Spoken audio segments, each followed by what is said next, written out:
Good afternoon. Welcome on in. COVID-19 Response Minister Chris Hipkins and the Director General of Health, Dr. Ashley Bloomfield, are due to give today's update, and we will, of course, cross live when the press conference begins.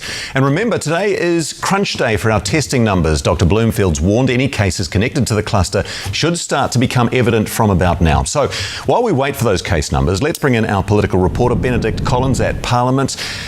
Kia ora, Benedict. Explain for us why today is so crucial for those test results.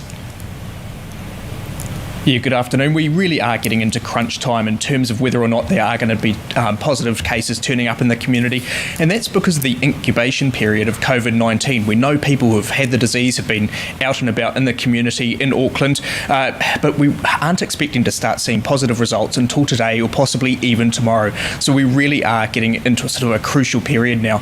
Look, most people who get COVID-19, they don't actually infect anyone, but we do know that some people are highly infectious and can go on to infect dozens or even hundreds of others. So the government is really going to be wanting to see what happens today and happens tomorrow before they make that call on Friday as to whether or not they should be moving alert levels back down.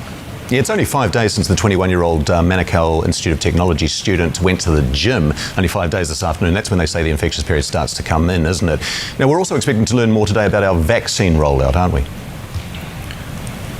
Yeah, that's right. So we know this morning there was an update that about 8,000 or 9,000 people have now received the vaccine, but we are expecting to get more. Most at risk of getting COVID-19 and who's most at risk of having an adverse consequence if they were to get COVID-19. All right, that's where we'll leave the press conference today. Head over to our website if you're wanting to watch the rest of the question and answer session there, onenews.co.nz. Choose the top video, click play, press live on the menu bar. You won't have to start all the way from the beginning that way.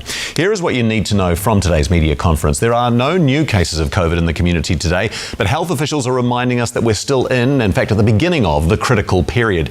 There are 2 cases of COVID to report in managed isolation, one historic infection, the other one a passenger who arrived from India and is in quarantine. More than 16,000 tests were processed in Auckland yesterday as the big testing drive continues. The COVID-19 Response Minister also gave us an update on the vaccine. Nearly 9,500 people have now received the first dose of the Pfizer vaccine.